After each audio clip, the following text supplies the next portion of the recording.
అవును sir, pay కావాలని కక్ష కట్టి ఎస్ఎస్ శివకుమార్ చేస్తున్న రిమాండ్ ఇది గానీ అన్యాయం జరిగిందంటే నాకే అన్యాయం జరిగితే ఏ కామన్ పీపుల్ కు న్యాయం జరగదు. ఇది ఎస్ఎస్ ఇప్పుడు మాట్లాడారు సార్, మొన్న సైదులు సార్ అని ఆయన వచ్చినారు, ఇప్పుడు ఇంకొక సార్ వచ్చినారు. ఆయనకు కూడా ఈ కేసు నేను గత 8 నెలల జూలై నుంచి నేను పిఎస్ చుట్టూ తిరగడం జరిగింది. నా ఇల్లు కబ్జా జరిగింది సార్, ఫోర్జరీ జరిగిందని తిరుగుతూనే ఉన్నాను. వాళ్లకు అక్యూజ్ లకు శివకుమార్ డబ్బులు తిని వాళ్ళకు ఫేవర్ చేస్తున్నారు. వాళ్ళకి యాంటిసిపేటరీ బెయిల్ ఇప్పించిన, స్టే ఆర్డర్ తీసిన, అది అట్లాగే పక్కన పెట్టిన. ఆ ఫైల్ ఇప్పటి వరకు ఏం జరిగింది ఇటువంటి ఇన్ఫర్మేషన్ మాకు చెప్పాడు. ఆ రోజు జరిగిన గొడవ గురించి కూడా నేను కంప్లైంట్ ఇస్తే నాది జస్ట్ పిటిషన్ మాత్రమే చేసినారు, వాళ్ళది మాత్రం ఎఫ్ఐఆర్ చేసినారు. ఎందుకు ఎక్కడ ఏం జరిగింది నేను క్లియర్ గా చెప్పిన సీసీ ఫుటేజ్ ఉందని తీసుకోవడం ఆయన పరిశీలించడం జరిగింది. ఇప్పుడు ఆ సీసీ ఫుటేజ్ ఎక్కడ ఉంది? నేను అది అడిగిన తర్వాత కూడా వీడియోలో ఇష్టం వచ్చినట్టు చేసుకోపని మాట్లాడడం జరిగింది ఎస్ఎస్ శివకుమార్ గారు. ఆ రోజు 3rd తారీఖు మా అమ్మగారు వచ్చి పిఎస్ కు వచ్చినారు అన్నారు కదా, తీయండి ఆ వీడియో తీయండి.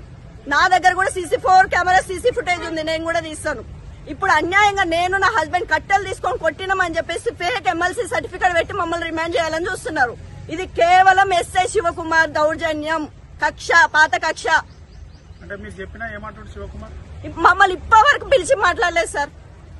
ఆ రోజు ఎఫ్ఐఆర్ కంటెంట్ లో మీ అమ్మగారిని మీరు కొట్టారా, మీ అమ్మగారేనా, మీరు కూతురేనా, మీరు అల్లుడేనా, ఒక్క మాట ఇప్పటివరకు ఎస్ఐ శివకుమార్ నాతో మాట్లాడలేదు.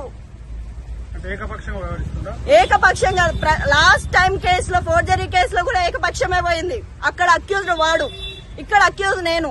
ఇక్కడ కూడా మినిమం ఎంక్వైరీ, ప్రిలిమినరీ ఎంక్వైరీ అంటారు సార్, అది కూడా జరగలేదు. ఎవరు ట్రైనింగ్ ఇచ్చినారు? ఆయన చదువుకోలేదా? మినిమం నేను ఒక WPCని నాకున్న నాలెడ్జ్ ఆయనకు లేదా? సరే ఎంక్వైరీ చేసినావు, నువ్వు ఏ బేసిస్ మీద? ఆయననే కొట్టినా నేను కొట్టినా, ఇద్దరం కొట్టినప్పుడు ఆయనను మాత్రం మెడికల్ ఎగ్జామినేషన్ కి ఎట్లా పంపించినావు? నన్ను కూడా పంపించాలి కదా. ఏం జరిగింది?